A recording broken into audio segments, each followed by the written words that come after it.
Welcome to the Post Stamp Podcast. Hey, how you doing? Good to see you. Good to be with you. Good to be just sitting there in your ears. This is a discussion about records, old and new, that have achieved. And we just want to honor and celebrate some great music. So I'm here with my friends, Austin and Grant. What's up, boys? Hey there, Preston. Hey, How what's y'all going doing? on? What's going on? Oh, you know, just recording a podcast. It's great. Having a good time. Yeah, it's a really good time. We've already hit a quota for something that I'm not supposed to say, so here we are. And I just want to quickly offer a caveat. If you're here following a procedure to have a limb removed, hoping to find solidarity as an amputee, Welcome. I'm so sorry, but welcome. We're Glad gonna to have a you great with us. time. So glad to have you with us. This week, we are recording Talking Book, a 1972 record from Stevie Wonder, his 15th record 15th. on the Motown label. What's the Motown label this is on? Tamla. Yeah. His 15th record. He was 22 years old when this came out. 22 years old. So talk about prolific. I don't think I'd release 15 of anything by the age of 22. I mean, I'm close. Right. I didn't quite make it. Right. Yeah. Yeah. No, not 22 albums. Maybe No, 15. one. Sorry. 15 albums 22 at years. 22 Yeah, years yeah. old. Math Yep. is Still- math is tough. That's back when he started as Little Stevie. Mhm. Yeah. Oh, little Stevie, my name from before. Big Stevie Yes. now. All One right. and the same. Already one Tim and Eric reference. So yeah, it's good to be with you here on season 1, episode 3. Like I said, we're talking about Stevie Wonder's record Talking Book. Yeah, what'd you guys think of this album? Going back to it. You say going back. I've never been to it. Okay. So, Yeah. First listen. Oh, first listen. Yeah. first 5 listens. Well, First, Yes. first 5 or 10 or 15, however. Yeah. Again, math is tough. So, Mm. I like this record. I think I really enjoyed it. I think my first kind of taste or thought of it was Superstition, and it's kind of prototypical 70s. You know, listening to the heavy synth, funky Stevie Wonder, just envisioning head bobbing. You know, Yeah. music that's going on here. But yeah, I really enjoyed it front to back. same. Yeah, what are y'all's like initial thoughts going to this for the first time? It's good. I don't think I'm as excited about it as I was the last 2 records, but Really? I can recognize the quality and the skill. And of the things I've heard from Stevie Wonder, it's not my favorite. Yeah, that's fair. I don't think I was as excited to start the process of listening to it and getting to know it. But after hearing it the first time, side 1, I was sold. Superstition, I was like, yeah, here's that one that like everybody knows. But then the rest of the album finished off really solid. Really enjoyed it. I think there's something to be said about all the records we've decided to review have been, and I think every great record has a level of this, but they've been really just dynamic, instrumentally, vocally, Mhm. Going from 0 to 100 and everything in between. And this album is just so richly layered and full, and there's so much going on. And I think it's really sweet. We were talking about before. I think this is a really fun look into the mind of somebody you can't see, but who is, you know, this maestro level musician who is addicted almost to these sounds and things and finding these layers and textures. And similar to the first Zeppelin record we talked about, this is the time where things are shifting from mono to stereo, and so there's this emphasis and heightened kind of oomph on just like how production's done and how it's adding to the value of music. And so it's really sweet to see like how much he's experimenting here. But and it's also sweet. Apparently, Stevie Wonder at this time, like we said, that's his 15th record. He's had this relationship with Motown's bigger label, and they've kind of been pushing these smaller, hey, cut for radio tracks and recordings. And Stevie's kind of stepping into his own as a man, and kind of almost in like this is almost like a bar mitzvah for him, where he's stepping out and doing his own thing as his own artist, which is really sweet. Did y'all have any thoughts on just Stevie as his own artist in response to his Motown career? I think the record before this was like the first time that happened, but maybe this is where, like, this is the first one I recognized a song from Yeah. out of his catalog, except for Signed, Sealed, Delivered, I guess. But yeah. Yeah, I think I think he's finally feeling that freedom and I mean just really getting into his groove of just hitting his stride, so to speak, of recording music, making music, and doing it on his own. And there's some really fun features on here. Jeff Beck plays guitar in here. Ray Parker Jr., David Sanborn, Buzz Felton. These are all influential musicians at the time. Like we said, instrumentally, this is a big step forward for the synthesizer. Moog is getting like a big finger or footprint in the music world here in America. And so is how do you even say this word? The Hohner clavinet. Is it clavinet? Clavinet. Yeah. Clavinet. It's a made up synth word. You can call it whatever you want. Yeah. Great.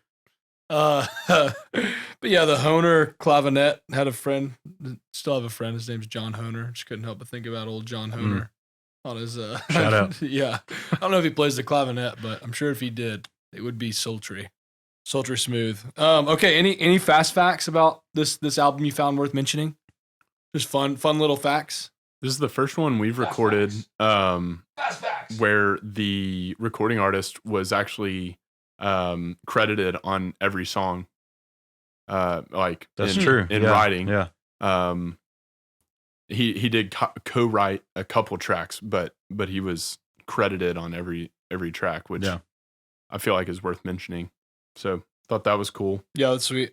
I also found a full cover album by Macy Gray.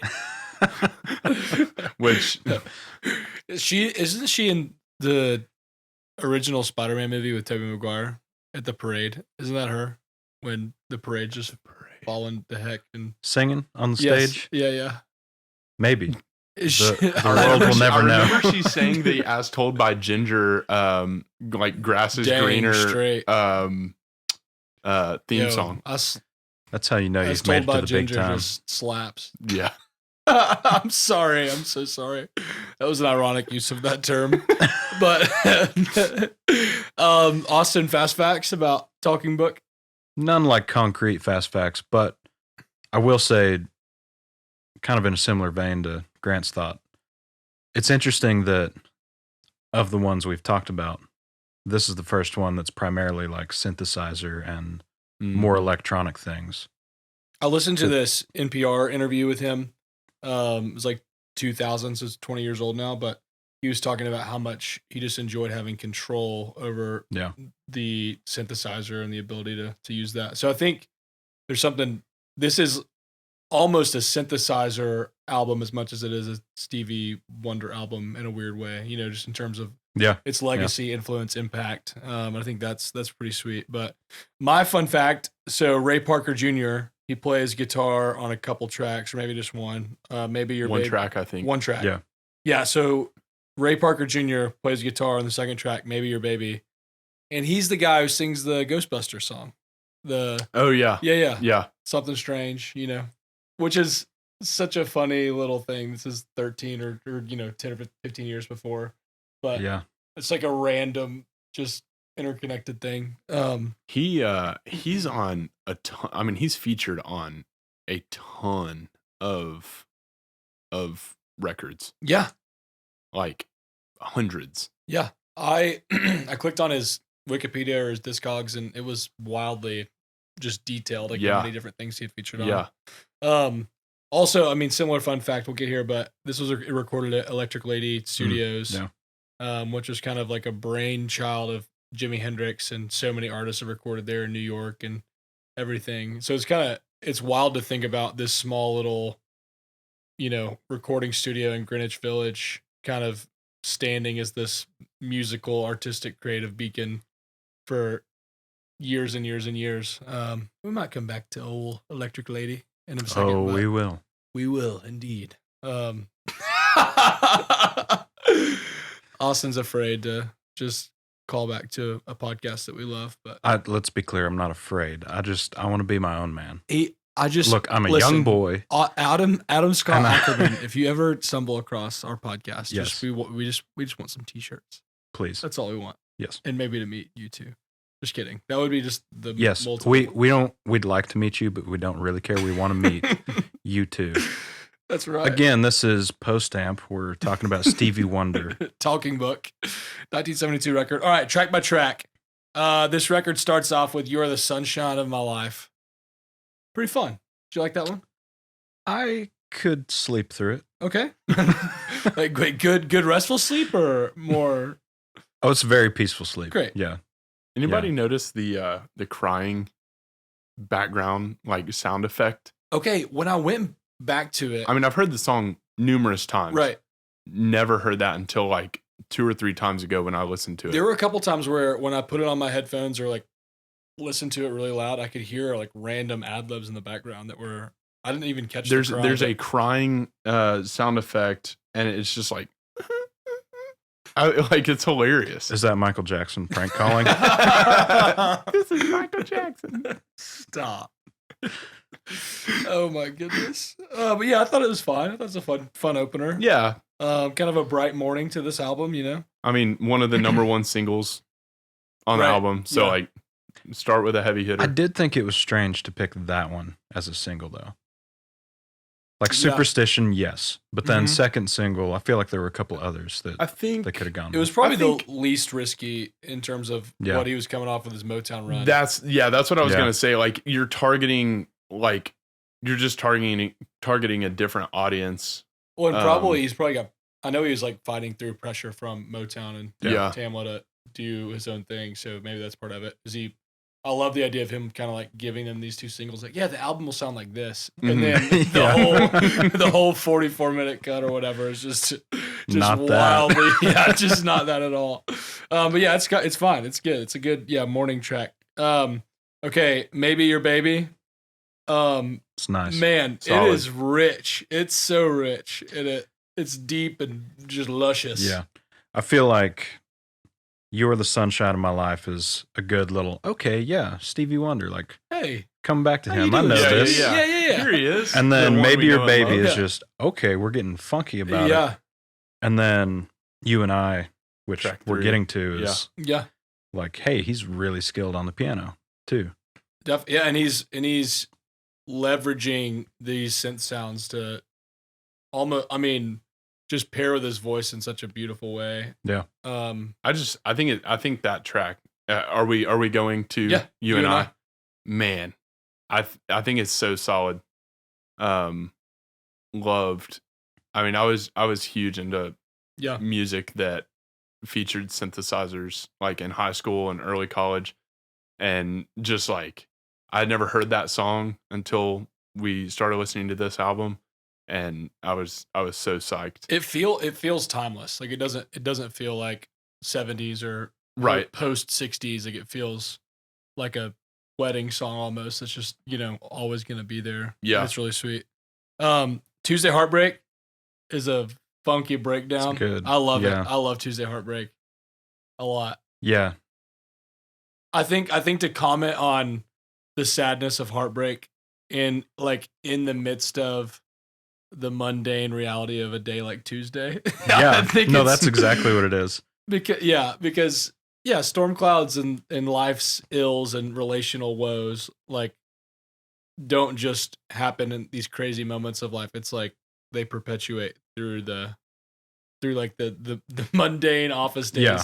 If Tuesday, Like heartbreak Wednesday- feels really big, right. but it's exactly the same for everyone. It also permeates a Tuesday, and it's not just for artists who have recorded 15 albums. It's for somebody who's in Right, office yeah. doing something on a Tuesday. Hmm. It's Tuesday now. Maybe I'm a True. little heartbroken. Yeah. And the saxophone give The and take. alto sax. Yeah, the give and Awesome. take with the saxophone and with Stevie Wonder is just so sweet. Yeah. So sweet. Grant, did you have any comments on Tuesday Heartbreak? You like it? Yeah, I mean, I loved also the sax on the track. It's the first time you hear horn on the album. Only time on side A. Oh So, yeah. I thought it was neat that he just kind of sprinkles a couple things in there like that. You know, it's not, hey, here's what you're going to get on every track. There's going to be guitar and horns and piano and my vocals. You Yeah. know, I mean, they're all different. So I dug that. That's something I feel like solo artists have more freedom with than like a 4-piece band. Right. Because then it's like, well, You can't be like, well, you're not on this track, buddy. we got to let Adam Clayton play on this song Yeah. because he's here. Yeah. Well, we practiced this one. Yeah, I love. There's this modern thing too of modern alternative indie artists who Mhm. once they kind of get a record label backing will up their production, like Angel Olsen or Wise Yeah. Blood or Yeah. whoever. Well, they'll have these like really great individual careers with a guitar in them, and then they'll get to this point where they want to like try something that's like bigger and more orchestral, and it's really sweet because they have so much freedom Yeah. to use as much or as little as they want, which is really sweet. But I mean, Stevie Wonder's doing that. It's like he's doing little piano ballads, but also these huge sweeping, like long, funky synth, things, which is sweet. Okay, last track of side A, You've Got It Bad Girl. Good track. I like liked it. Yeah. I don't love the synth sounds on this one. Really? Yeah. But it's good overall. Yeah, they're kind of wild. Yeah. Yeah. Could be off-putting. A bit much at Got some moments for conga me. drums from Daniel Ben Zebulon. Oh, he's my favorite percussionist in the biz. Just a old DBZ, that's what they call him. Mm. Daniel Ben Zebulon. It's my boy. He's been around the block. My boy DBZ. Just hitting them congos. You listen to all his stuff. Congas.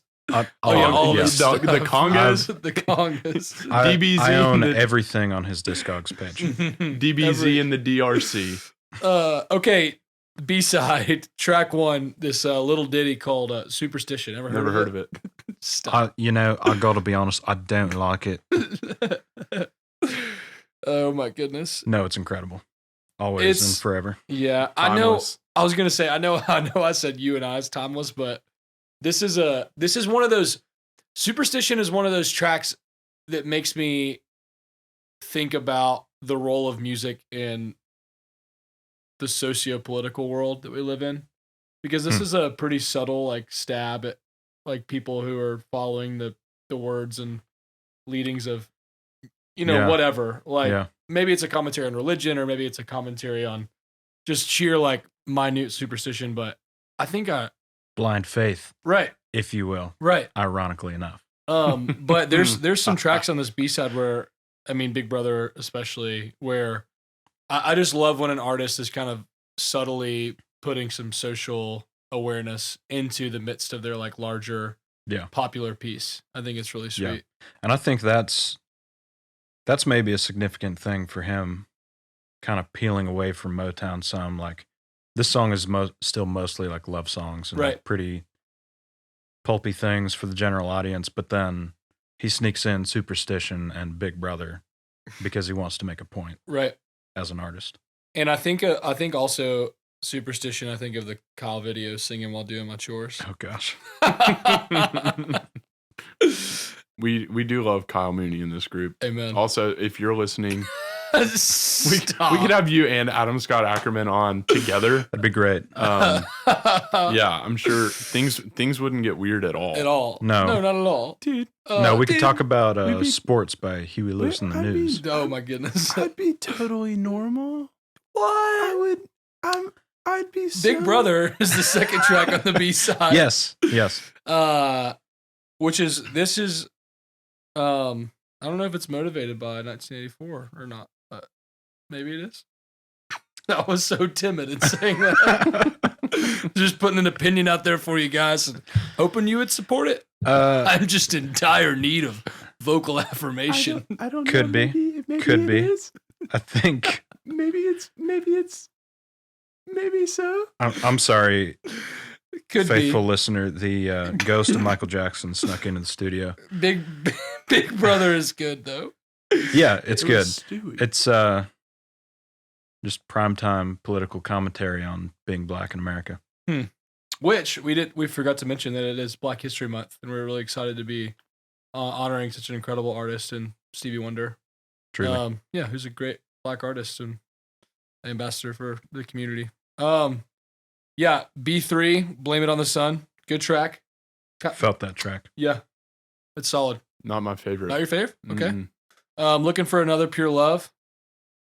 It's Man, good. a lot of just love. This is a love record. Yeah. Straight up.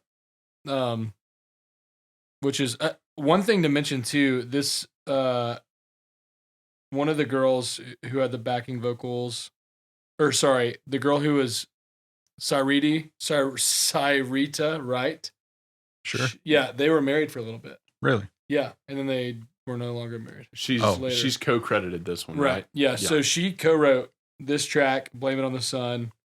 There's 2 or 3. Was she featured on them though? Wait. No, shoot. I don't know if he was married to Yvonne or Sarita. He was married to one of them. We can look. Well, he's not now. Yeah. So. But just some songwriting creds that are shared. Yeah. With a love interest is the point I'm trying to make. Right. So, yeah, we'll nail that out in the fact check that we have on the end of this episode, like we always do. Just a quick fact check. We'll put it in the show notes. Mm-hmm. Yeah, just follow the show notes. And then I do remember seeing that, Preston, and Yvonne doesn't ring a bell, so I think it might be Cyrita. Yeah, we'll check it out. Cyrita, it was Cyrita. Yeah, they were married from 1970 to 1972. So yeah. I was so confident in that. All right. And then the album ends with "I believe when I fall in love, it will be forever." It's great. What an outro. Yeah. What like a great ending. What an end credit rolling track for a record. Yeah. All right. Y'all have any other comments on the track listing? Y'all feeling pretty good? Yeah. Yeah. That's sweet. I think we should maybe move on to categories. What do you think? Let's do it. Yeah, let's do it. Quick credits before we roll into categories. It's an RCA record. Let's see who produced this guy. Bob Margouleff. Yeah, or Robert Margouleff and another guy. Malcolm not Cecil. Household names. Malcolm Cecil. For sure. Yeah, so Robert produced a lot of Stevie's records in this era. Yeah. Which is, again, Stevie Wonder. Yeah, was they did prolific. Yeah. Music of My Mind through that one that I can't have fullness, something of something. So I think alliteration. Yeah. I can't remember the name. Yeah, but I mean, I think this is referred to as like Stevie's like classical period because it's, pre Songs of the Key of Life, and it's kind of like laying this beautiful foundation for him musically and in his popularity. But let's move on to categories. Let's do it. All right, first category, best track. What's your favorite track from this record? Maybe Your Baby. Okay. Maybe Your Baby. It's good. It's a contender. Yeah. What give me a case for Maybe Your Baby. What's your I think it's arguably the weirdest one, which as you know, I love. Yeah, always. I just love the outlier. Yeah. Just Malcolm Gladwell over there. Gosh. Maybe. Yeah, I think it's maybe it is the funkiest he got outside of maybe Superstition. But it's the first one I know of that's really long and just has that 2-minute long outro. Yeah. Of just craziness, and it's so good. Yeah. Which is where Ray Parker Jr. lives on the track. Yeah, he lives and dies there in that and just that 2-minute. And this is the weird, it has that, like, you mentioned the backup vocal, but it's all his vocal. Like, it's all Stevie Wonder's vocal. Yeah. That's what I was going to say. Like, I didn't love it. I didn't hate it. But that was my point for it. Like, if I'm giving it points, he did his own background vocals. Thought that was cool. I also definitely funky. The background vocals, it made me think of like a lot of modern, really well produced rap and hip hop music, like Kendrick or even like. Well, we were listening to Pimp a Butterfly on the way over here, and he does several different voices just in the first few tracks. Yeah, there's this enlarging movement. I think you could say is like really spurred on by Stevie Wonder to kind of use his voice as an instrument, just like in this compositional, beautiful back and forth, left and right madness that's going on as its own diverse instrument. Exactly. Yeah. And so he's like altering the timbre and what's coming out, and and it's really sweet because it's just leveraging it for like a really cool thing. It's great. What was your favorite? My favorite was You and I. You and I? Yeah. the synthesizer hits you in the face at like I thought it was awesome. I liked that he was the only person on the track. Yeah. Thought that was cool. Hmm. And just my favorite track. I think it's the most timeless in my mind. Okay, my favorite track, or what I think the best track, is Tuesday Heartbreak. And yeah, I've got, yeah. I'll sell you on it. First of all, you don't have to. I'm a sucker for brass. Okay, yeah. I love brass. I'm on board with when that. it's well executed and there's this back and forth. I have an that's answer great. related to that for a later category. Give and take. And man, it just feels right. And what I was talking about earlier about there's something about heartbreak and, isolation, loneliness that just like seeps into the day to day. It's like the reality of heartbreak on a Tuesday is such a specific but also relatable thing. And I really dig it. None of us in the room know anything about that. No. We've all had perfect lives. Smooth Never lives. experienced any relational None. ills. Ever. None. My apologies. Ever. Stop. But I really like that track. Which maybe this is the time to mention, I maybe didn't love all the music on this record, but all of the lyrical songwriting is incredible. Yeah, it's all great. the way through. It's great. And I just feel like there's so much that's going on in Stevie Wonder's brain. Oh my goodness. I've tripled the quota. That's incredible. One thing I want to point out, it's such a tiny little detail, and I don't know if we'll get to it. Was this best musical moment though?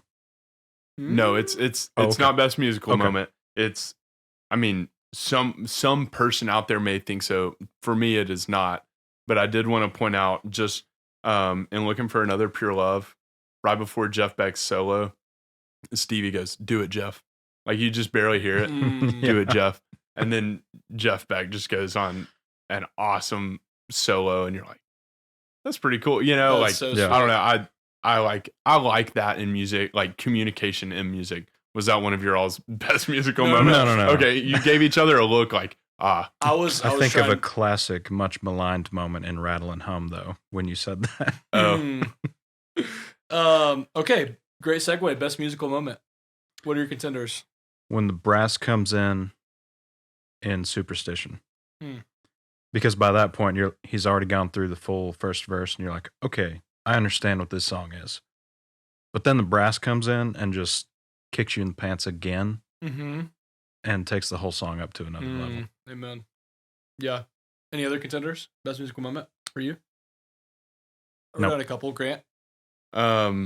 So I already mentioned the crying sound effects, just the random sound effects and backing vocals in "You're the Sunshine of My Life."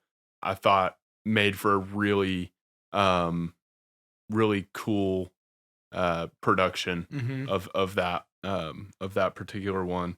And then of course I also loved the saxophone on Tuesday Heartbreak. Yeah. I also wrote down just general vocal harmonies and ad-libs that are going on. The ad-libs are so fun. Yeah. And I think when you're in like a hyper-produced, hey, let's cut this 2.5 minute song for radio, you kind of lose out on some of that freedom and liberty. It's probably the first thing you get rid of is that kind of thing. Definitely. And so there's something that's really freeing and like funk and even jazzy just about the ad-libs that come with that. Also love the drums on You've Got a Bad Girl. Just kind of the cymbal heavy, just sometimes syncopated, sometimes not stuff. It's really sweet. Yeah. I really liked that track. Like I don't have a lot of notes on it. Yeah. But that's the one, like as I look over the tracks every single time, that's the one that I start singing immediately. Yeah. Okay. What are some influences for this record? Let's move on to influences. And what this record has influenced. I mean, there's a influences his 14 other records. Yeah, our Spotify playlist for the influences and influenced of this will just be his 14 other albums, and then this album, and then Macy Gray. No, I think you have to talk about. Yeah, I mean, it goes without saying, but gospel and folk. I mean, there's like harmonica on this record. So there's like the reality of gospel and folk music, and obviously all of Motown in the 50s and 60s. Yeah. The Otis Redding, Dictionary of Soul, all this like these incredible Ray Charles. Yeah, Ray Charles, all these soul artists that paved the way for individualistic creators to kind of come and do their own thing. And yeah, it's funny to quote. I mean, we were joking about it, but I think you kind of have to say Stevie Wonder is an influence of Stevie Wonder. Yeah. Yeah. 14 records before, because it's like his first. It's so wildly. It's a journey. It's like his first record and this record are so different, but it's so sweet. It's also probably something he's been sitting on for a long time. You know, like he's got these ideas in his head and he's got these sounds in his head, and then along with that, the technology begins to catch up with like being able to experiment the way he wants to with the music. Yeah. Yeah. So, you know, I mean, you're kind of, I don't want to say like anybody was boxed in 20 years prior to the release of this one, but they didn't have the freedom to really test the limits of the equipment and the recording that they were doing prior. Yeah. I wrote down another influence on this record, Robert Moog. Okay. Yeah. For sure. Yeah, the guy who invented the Moog synthesizer, mid 60s. There's this growing kind of use of this, you know, synthesized piano thing, and people are using it, and then Stevie Wonder gets a hold of it, and he's like starts to really do his own thing with it. Yeah. And that NPR interview that I listened to, he was talking about how he just loved the freedom, how much like different things he could change. Yeah. And he said it just opened up this just visual world in his head where he could just like explore so many different things and like use his voice and use his things and like control this and control that and control fade and all these things. And that's so cool. Yeah, it's so cool. Which like, yeah. Oh, go for it. Sorry. No, finish your thing because I have another influence to throw out I there. know the influence. Come on. Oh, okay. I think you got to put people like Duke Ellington and Count Basie on there too. Yes. Yeah. Just as like forerunning black band leaders. Right. Well, even like that. Parliament Funkadelic. Yeah. In my mind, this isn't fully right, but in my mind, there's like this spectrum, and on one side, it's like the funkiest funk is like Parliament Funkadelic, and then there's this swing of the pendulum where it's like more, it's like white dad rock. Yeah. And there's a bridge in the middle, and that bridge is artists like Stevie Wonder, who kind of make R&B and soul music accessible to the rock artists. I mean, Jeff Beck is featured on this album. You know what I'm saying? And Stevie Wonder toured with the Rolling Stones, like following this record. Yeah, which is that's a kind of like diversity that I feel like you probably don't see until someone like Kanye.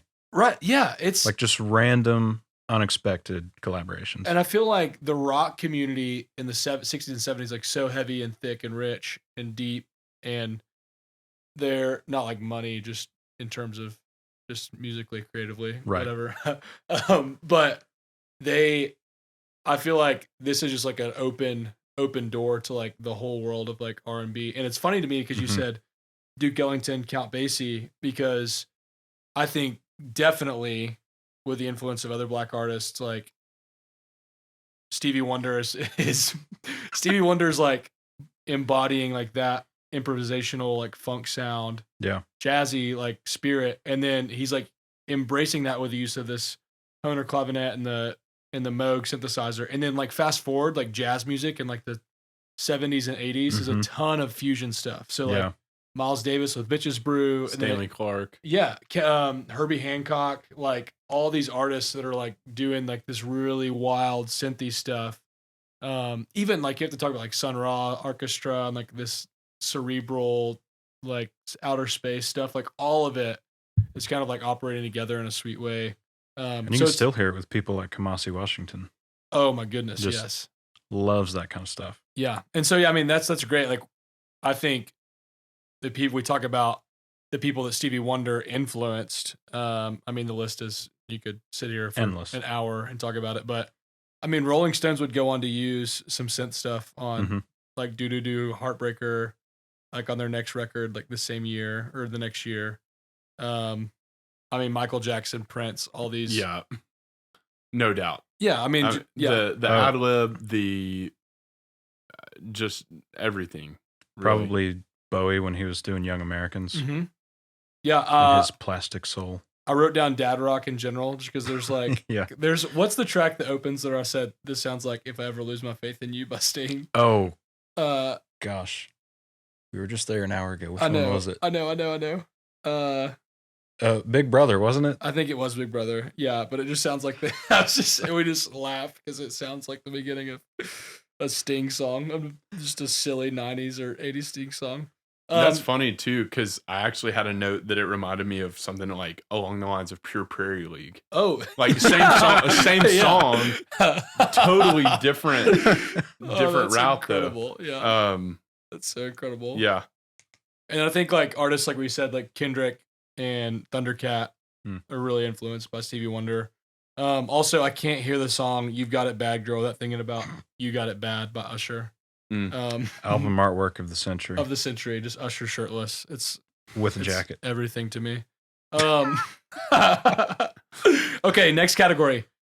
Is this Stevie Wonder's best album? No. I'm actually not even educated enough to say. I think this is his silver medal record. I think it's really great. I mean, Intervisions is incredible, but I think King of the Castle has to be Songs in the Key of Life. I can't really say. Yeah. Well, he's so prolific too. It's hard to, It's hard to say. Yeah. But I agree. I don't think it's his best. I don't think it's his best record. Have you explored a bunch of his catalog? Or No, not a bunch. Not really. Yeah. Yeah. So I think it would be between this and Secret Life of Plants. Okay, well, that's great. We agree about that. Okay, this may be an easy kind of off category, but who's the MVP of the record? Ray Parker Jr. Bold claim. I love it. Ray Parker Jr. with a guitar feature on one track. It has to be the singer-songwriter Stephen Wonder. Stephen Wonder. The Stephen. Little Stephen Wonder. Did somebody say Wonder? I think that I'll jump in here since please do. So I think Bob Margouleff is the producer, is the MVP. Here's why. Yeah. He produced it or co-produced it. Great job. But the synthesizer that Stevie plays on several tracks, including You and I, that's actually a separate synthesizer that Bob and another gentleman made together called the Tonto synthesizer. I saw that. Yeah, that's so sweet. It's really, I mean, it's an amazing piece of musical equipment. It now is in the like the National Music not Hall of Fame, but like it's in Montreal, I think. But they bought it and restored it and actually have it on display and play it. And so that's really my my argument for him being the MVP. My MVP is the synthesizer. Okay. I think you got to be weird on this category all the time, don't you? I mean, without the synthesizer, I think if Stevie Wonder would have produced this record with a piano, it still would have been really good. Yeah. And Stevie still would have been MVP. And that actually would be really cool to hear. It'd be really great. But because of the synthesizer, this album is what it is. And it's not just a book. It's not just a loud book. It's a talking book. All right. Producer Asher. Well, we've said the name of the thing. That means we're I'm done. Sorry. Yeah, no, that's so stupid. Okay, is this a Desert Island record for you guys? No. Same. No. It's really good. It's good. But you were really saying you don't enjoyed think it. you would maybe even go back to it. I could go back to songs, but not. I don't think the whole thing. I respect that. If you gave me a 7-inch of Superstition, that would be Desert Island. Oh, just slapping that. Yeah. I love the idea of you on an island with one record And, it's just, And it it's has just- one song. It's just Superstition. No B-side. It's just you just need a single. You're just sitting there on a Tuesday with your heart broken. You just go plug in your solar-powered turntable and just bump to Superstition. All the true survival essentials. Grant? One thing I think we need to establish is like each of us by next week, I think actually need to have like a written down. No. Yes. We're building Here's- our lists. Well, here's why. Because you can't say yes and you've made your list. I'm going and to it's make not a on list there. and check it twice. Here's the thing.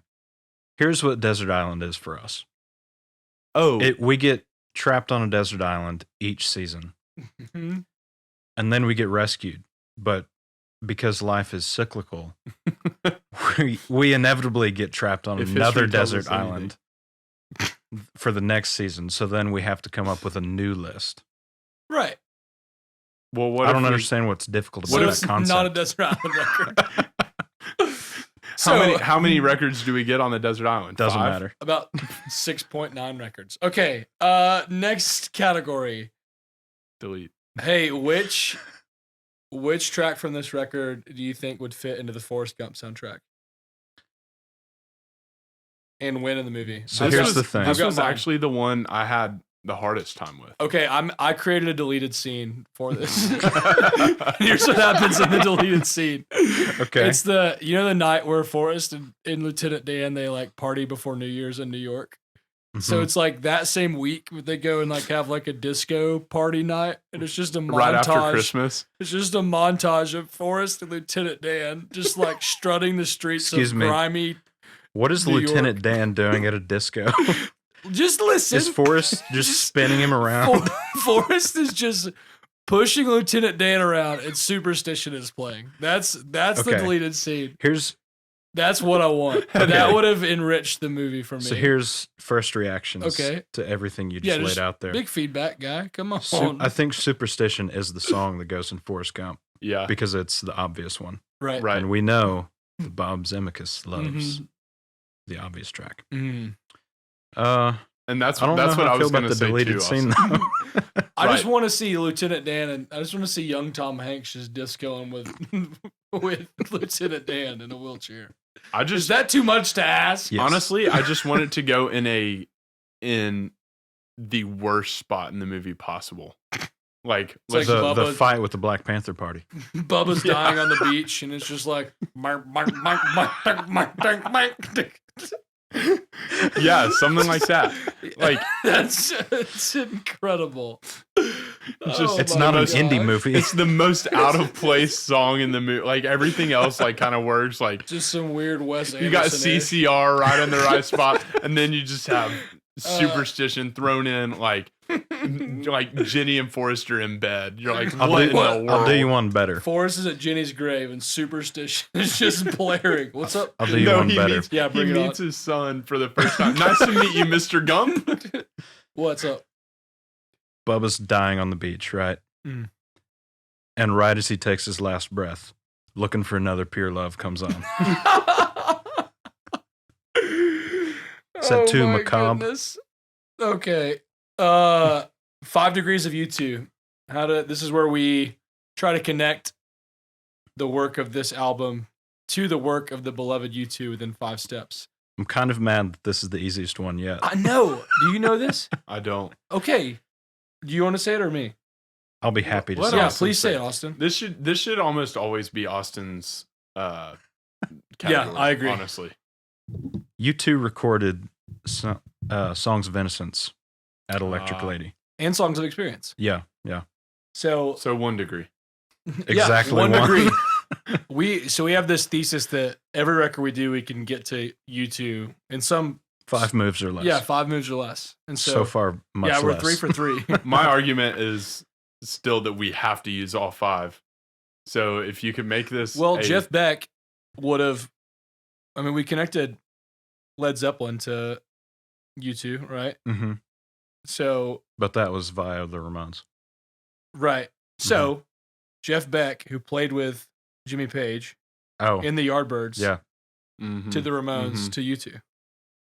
Easy. So we one. have two ways that, to get I like there. that better. Yeah. It seemed like we had to at least put we some really work tried into that. that. Yeah, time. Yeah. Okay, did you guys draft an alternate track order for this record? That's no. Don't hate me, Yeah. but if you take Superstition off the album, Okay. it's not Bring it it's on. not the same album. Bring but it on. But it kind of Fits. I felt like it kind of just Fit better. all flows. Hmm. I love Here's the thing. Superstition, and I I like agree. that it starts the second side. Yeah. But it just kind of disrupted the album, in my opinion. My first run through, and I think it's because everyone is so familiar with True. Superstition. Right. I literally thought that I had accidentally queued that up in the Mm. middle of trying to listen through Yeah. the record because that song is so familiar Yeah. that it's so hard to process it among all these other songs that I didn't know Right. until a week ago. Yeah, I don't think you could change it up too much. I thought maybe I love the narrative of the there's almost this narrative that's imbued in the first side. Where it's kind of like a love story, where it's like they're infatuated with each other, they're kind of like worried about it. He's like trying to resolve like, hey, you and I, like, we can conquer the world. And then it ends and they're both heartbroken. He's heartbroken, she's heartbroken. So it's kind of hard to like break that narrative up because it feels Yeah. like there's something there. But it is also funny that Superstition is in there, and it's also funny that Superstition's a B. It's like on the second side because I feel like at I this like time, that though. It I has mean, to be a side opener though. That's Yeah. the song you drop the needle and on. I Yeah. loved if Superstition is going to be on the album. I love that it was almost like a humility move.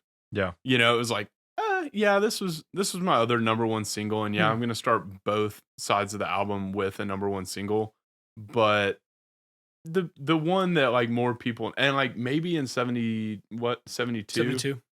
it wasn't as big, like maybe it seemed like it would just kind of continue to contend with You're the Sunshine of My Life.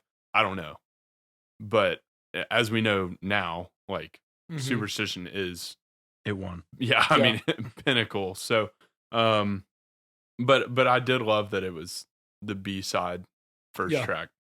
Okay, so lead us to our last category is just the general meaning and significance of this album. Like, what do you think this album means? Or what's its legacy? Meaning. I don't know. It means meaning. Brilliant. There was two big ideas that kind of came to my mind.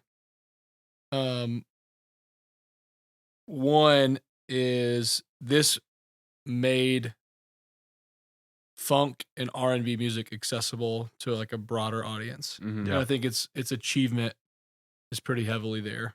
Like people, I think we've done this a couple times. If you put yourself in the mind of a kid in 1972, Going down to the warehouse. you go down to the warehouse.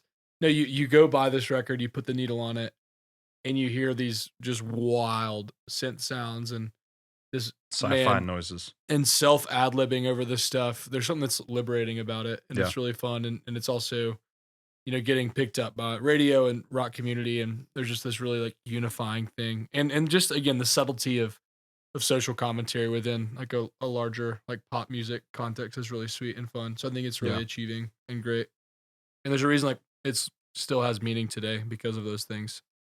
But did you have any other thoughts on that? Now, this one was harder for me to nail down in that category. Yeah.